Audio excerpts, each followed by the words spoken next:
ẹ̀yin èèyàn wa ẹ wò ó tuntun ti ṣẹlẹ̀ ọ̀pọ̀lọpọ̀ yín lẹ mọ̀ àáfàá kan tí wọ́n ń pè ní Sheikh Labeeb Lagbaji àfàìmọ̀ fáwọn tí ò mọ̀ Labeeb Lagbaji pẹ̀lú àwọn àáfàá tí wọ́n rán Tani Olohun ní ẹ̀wọ̀n níbi ọdún mélòó kan sẹ́yìn ẹ ti rántí tó máa ń di òṣùká sórí báyìí kí ló fà á tí mo sọ pé ó ṣeéṣe kó lọ sẹ́wọ̀n máa gbé yín débẹ̀. Bákan náà ìròyìn kan jáde ní àná níbi tí a ti ń gbọ́ wípé wọ́n pàṣẹ pé kí Sanwó-Olú kó fi orí ipò tó wà yẹn sílẹ̀ ìyẹn ipò gọ́fúnà lẹ́kọ̀ọ́. Wọ́n ní pé kí Sanwó-Olú kó kúrò ní ọ́fíìsì yẹn ní kíákíá. Kí ló ń tó fà á? Ta ló pàṣẹ? Ẹ máa gbọ́ nínú ìròyìn tí mo mú wá yìí. Orúkọ mi ò tí yí padà, Ilésànmí náà ni mò ń jẹ́. Yorùbá Space náà ló kí yín pé ṣàlàfíà lẹ wà, a kú àtàárọ̀. Tó lórí ìròyìn tá a kọ́kọ́ rí lénìí ńṣe la rí i pé ní bí ọjọ́ mélòó kan sẹ́yìn fọ́nrán kan lọ lórí ayélujára níbi tí Sheikh Labeeb Lagbaji àti àwọn ọmọ lẹ́yìn ẹ̀ bí wọ́n ṣe máa ń kóra wọn jọ nínú fọ́nrán tó máa ń ṣe tẹ́lẹ̀ tó máa ń kọrin oríṣiríṣi ní Labeeb Lagbaji náà tún ti kóra wọn jọ pẹ̀lú àwọn ọmọ ẹ̀ ní lásìkò nínú fọ́nrán tí mò ń sọ yìí. Nínú fọ́nrán yìí wọ́n wá ń kọ orin kan bẹ̀ ó ṣeéṣe kọ́pọ̀lọpọ̀ èèyàn ti rí ó ṣeéṣe kọ́pọ̀lọpọ̀ èèyàn máì tí ì rí. Orin tó wá ń kọ nínú fọ́nrán yìí sọ wípé ìwé ò tà mọ́ kéwú ni ó ń tà bí báwo ló ṣe sọ ó ní kéwú ló ń tà báyìí kéwú ló dá báyìí káwọn èèyàn má lọ kàwé mọ́ pé ìwé ò tà mọ́. Ẹ jẹ́ kí n máa play fọ́nrán yẹn fún yín kẹ́ ẹ lè gbọ́ fúnra yín ṣùgbọ́n kí ni mo fẹ́ sọ lórí ẹ̀ ni pé àwọn Arise News wọ́n sọ̀rọ̀ lórí ọ̀rọ̀ yẹn tí mo fẹ́ kẹ́ ẹ gbọ́ díẹ̀ ń bẹ̀ ṣùgbọ́n kó tó di pé èèyàn máa jáde máa sọ àwọn ọ̀rọ̀ yìí mo rí àwọn kankan nínú fọ́nrán tí Labeeb Lagbaji ṣe yẹn. Ṣé mọ̀ pé Labeeb Lagbaji ń sọ nínú fọ́nrán yẹn wípé irọ́ ni wọ́n pa ìwé ò tà mọ́ aráyé ẹ̀ wá kéwú. Ṣé ó yẹ yín? Ó ní àwọn èèyàn tó sọ pé ká wá máa kàwé pé irọ́ ni o ìwé ò tà mọ́ o kéwú ló ń tà báyìí. Ó ní kéwú ló ń tà báyìí pé ìwé ò tà mọ́. Ṣé ó ń yé yín? Now nígbà tí mo wo fọ́nrán yẹn mo wá ní kí ni ìtumọ̀ pé ìwé ò tà mọ́ kéwú ni kán wá ké tó bá ti wá kéwú tán kí ni máa fi kéwú ṣe. Eléyìí ò ṣe láti tako ẹ̀sìn Islam o ṣùgbọ́n kí ni wọ́n máa padà fi kéwú ṣe tó máa kéwú tán lẹ̀ Yorùbá. Ó dáa ká sọ pé gbogbo èèyàn ò kàwé mọ́ báyìí ká sọ pé gbogbo èèyàn ò kàwé mọ́ lẹ̀ Yorùbá àbí ní Nàìjíríà àwa lọ sílé kéwú ẹni tó bá ti kéwú tán ṣé ìmọ̀ tó bá kọ́ nílé kéwú ló máa fi padà wá di dókítọ̀? Ṣé ìmọ̀ kéwú yẹn ló fẹ́ fi padà di nurse àbí ló fẹ́ fi padà di engineer àbí ló fẹ́ fi padà di scientist? Kò yé mi o, mo ní kí n béèrè ni. Now ẹlẹ́kejì ni pé ṣé ẹ̀ máa rí pé ní wípé agenda tí Labeeb Lagbaji ń promote yìí ó fẹ́ bá ti àwọn Boko Haram lọ. Ẹ̀yin náà ti ń rò àbí? Àwọn Boko Haram sọ wípé say no to Western education ni agenda tí wọ́n gbé wá. Labeeb Lagbaji náà sọ wípé kí wọ́n má ka ìwé mọ́ pé irọ́ ni wọ́n pa pé kéwú ni wọ́n wá máa ké kí wọ́n máa ka kéwú pé kí wọ́n má kàwé mọ́. Ó di méjì. Ṣé ò tún gbàgbé pé nínú fọ́nrán kan tí mo ṣe lánàá níbi tí àwọn agbésùnmọ̀mí kan tí wọ́n ti jí àwọn kan gbé ní Kwara State tó ti jí àwọn 176 gbé. Ṣé mo kí mo sọ fún yín pé nínú fọ́nrán yẹn àwọn agbésùnmọ̀mí yẹn sọ wípé àwọn ti bẹ̀ sí ní reorientate àwọn táwọn kó yẹn wọ́n ti ń kọ́ wọn ní kéwú wọ́n ti ń fi wọ́n sí ìlànà Islam. Ṣó ń yé yín àbí kò yé yín nǹkan tí mò ń sọ? Ẹ má jẹ́ ń dènà pẹnu ẹ jẹ́ kí n kọ́kọ́ lọ play fọ́nrán tí Labeeb Lagbaji ṣe tí ó go viral. Fọ́nrán tó ṣe yìí ó ti delete ẹ̀ bí mo ṣe ń bá yín sọ̀rọ̀ yìí ó ti delete ẹ̀ torí pé nǹkan tó nǹkan pa ó kọjá nǹkan tó lérò. Mo fẹ́ kẹ́ wá lọ gbọ́ ohun tí Labeeb Lagbaji sọ bó ṣe kọrin yẹn àti èsì tí àwọn tí wọ́n fọ̀ lórí ẹ̀ lórí Arise TV. Ẹ wá lọ gbọ́. Where a trending TikTok video of Islamic cleric Sheikh Labeeb Lagbaja is drawing a lot of reactions online after he delivered a message through a song with lyrics stating that Western education no longer pays, instead urging people to turn to Quranic learning. Now, the clip has drawn a lot of debate. Let's watch a snippet to see why.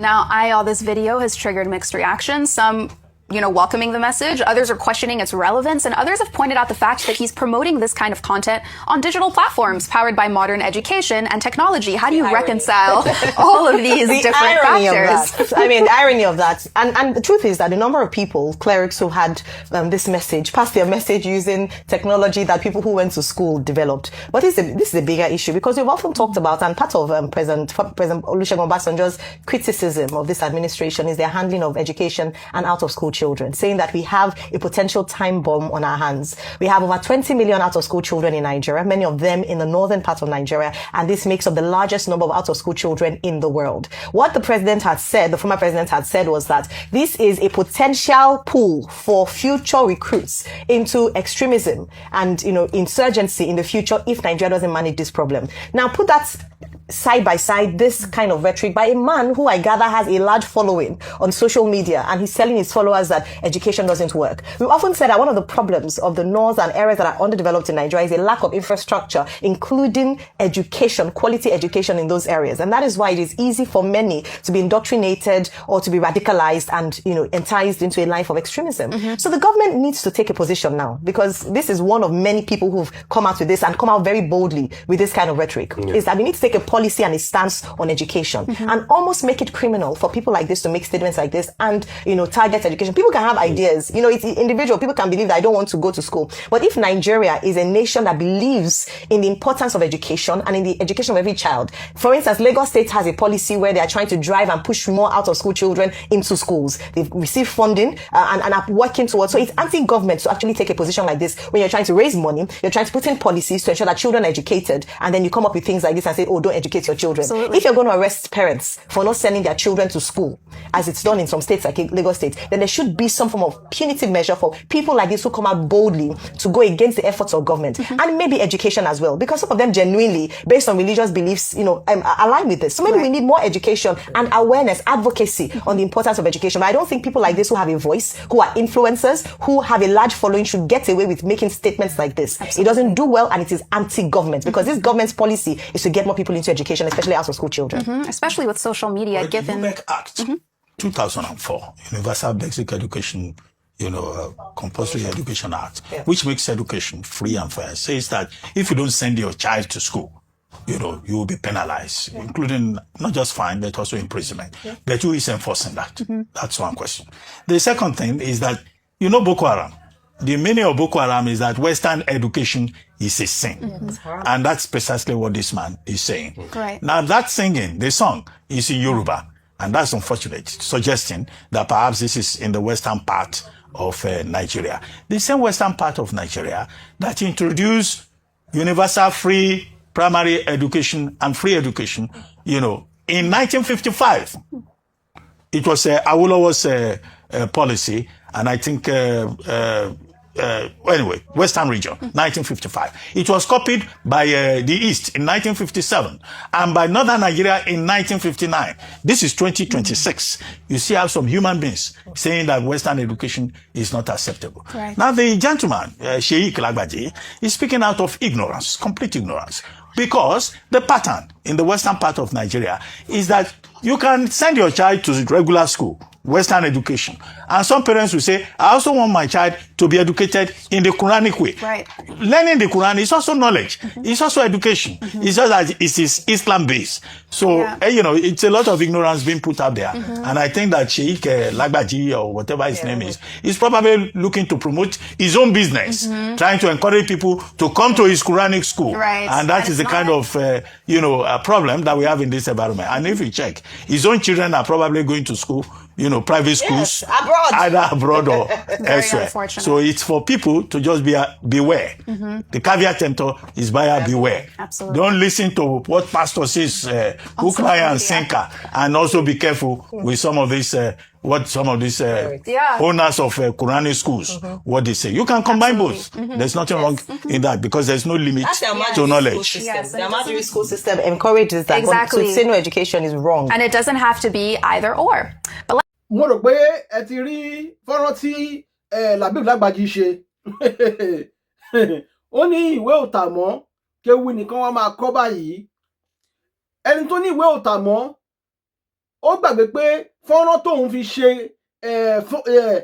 fóònù tó fi ṣe fọ́nrán tá à ń sọ yìí, àwọn tó kàwé ló ṣe fóònù yẹn.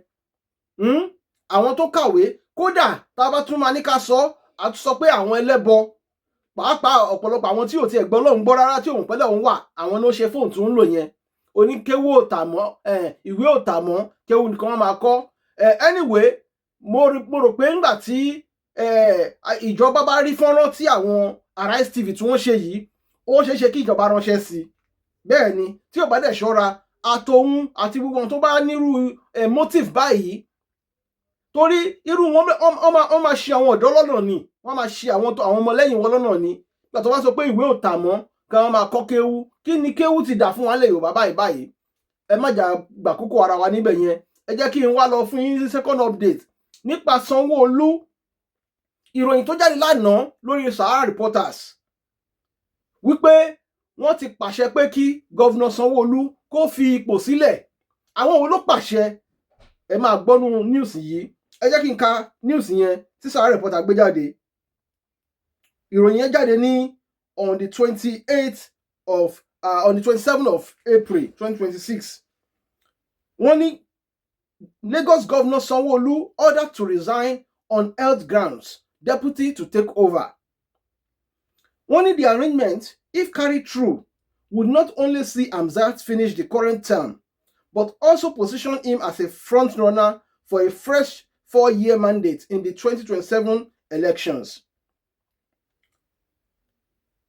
Now, Lagos State is bracing for a major political shake-up as Governor Babajide Sanwolu has reportedly been asked to resign on health grounds, paving the way for his deputy, Obafemi Hamzat, to assume office and complete the remainder of this administration tenure.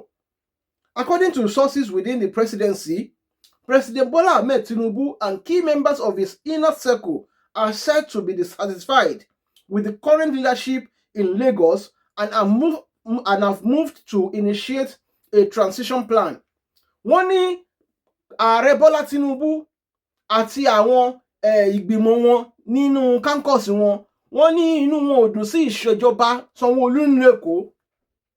Now, ìbéèrè tó wà ńbẹ̀ ni wípé ṣé wọ́n fẹ́ yọ Sanwó-Olú nítorí pé ó ń ṣàárẹ̀ ni, torí pé ó sick ni, torí pé ó ní ìlera ni, àbí torí pé wọn ò like performance ẹ̀, àbí torí pé Sanwó-Olú ò ṣe ìfẹ́ wọn? Mẹ́ta lọ̀rọ̀ yẹn o. Kò tí yé wa, ṣùgbọ́n jẹ́ ká kà síwájú díẹ̀ sí. Wọ́n ní the arrangement, the presidency, President Bola Ahmed Tinubu, key figures in his inner circle are reportedly dissatisfied with the current leadership in Lagos and have moved to initiate a transition plan, a top source in the presidency said. The emerging arrangement will see Sanwó-Olú resign, paving the way for his deputy to assume office and complete the remainder of the tenure. Only why no official statement has been released, the development underscores intensifying political recalibration within Lagos, widely regarded as Tinubu's most strategic stronghold. If carried through, The move would represent one of the most consequential leadership changes in the state in recent years, with far-reaching implications for party dynamics, governance continuity, and the broader electoral outlook ahead of 2027. Now, láì dènà pẹ́nu, ìròyìn yìí, àwọn ìjọba ìlú Èkó ti sọ pé kò rí bẹ́ẹ̀. Wọ́n ní kò sí nǹkan tó jọ rárá wípé nǹkan bóyá ìjọba bàbá Tinubu nìkan yọ òun kúrò. Sanwó-Olú ní kò sí nǹkan tó jọ wọ́n bẹ́ẹ̀, pé òfegè ìròyìn ni. Ṣùgbọ́n àwọn èèyàn wá ń sọ wípé no smoke without fire. Tí ò bá sí eruku ní rí iná. Kí iná tó ṣẹ́yọ, ó ṣeéṣe kí eruku jáde. Ó ní láti jẹ́ pé ó ṣeéṣe kó jẹ́ pé lóòótọ́ ó ní nǹkan tó ń ṣẹlẹ̀ lábẹ́nú, ṣùgbọ́n tí ò tí ì ṣe tí ò ti fẹ́ kó wọ́n síta. Then tó bá jẹ́ pé bẹ́ẹ̀ ló ṣe rí, ó túmọ̀ sí pé time will tell. Ìgbà àti àkókò ló máa sọ bó ṣe máa jẹ́. Bóyá lóòótọ́ ni àbírọ́ ni, àsìkò ló máa sọ ohun tó máa ṣẹlẹ̀. Ẹ jẹ́ kí n ka àkọ́jáde nǹkan tí wọ́n sọ, tí ìjọba ìlú Èkó sọ lórí post tí Sahara Reporter tí wọ́n post. Wọ́n ní Sanwó-Olú not asked to resign, disregard Sahara Reporter's falsehood. We have noted with concern a false report by Sahara Reporters alleging that Governor Babajide Sanwolu has been ordered to resign on health grounds, with the deputy governor set to take over. This report is false and in its entirety.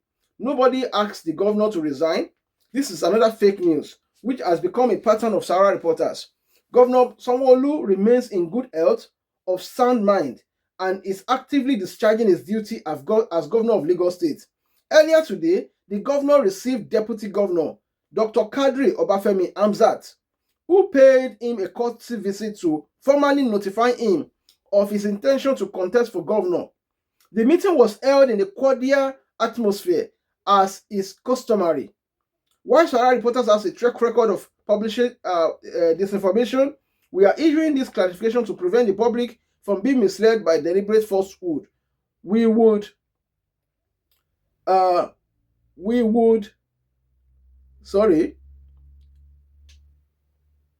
ordinarily ignore such baseless reports, but the need to reassure Lagosians makes this response necessary. We advise the public to disregard the Sahara Reporter story and treat it as fake news. Boyega Kosile, Special Advisor, Media and Publicity to the Governor of Lagos State, 27 April 2026. Lánàá ni ìròyìn Sahara Reporter jáde. Lánàá kan náà ni ìjọba ìlú Èkó ni ẹni tó jẹ́ Special Advisor àti Media and Publicity person fún Governor of Lagos State lòun náà ti fi ọ̀rọ̀ yìí léde.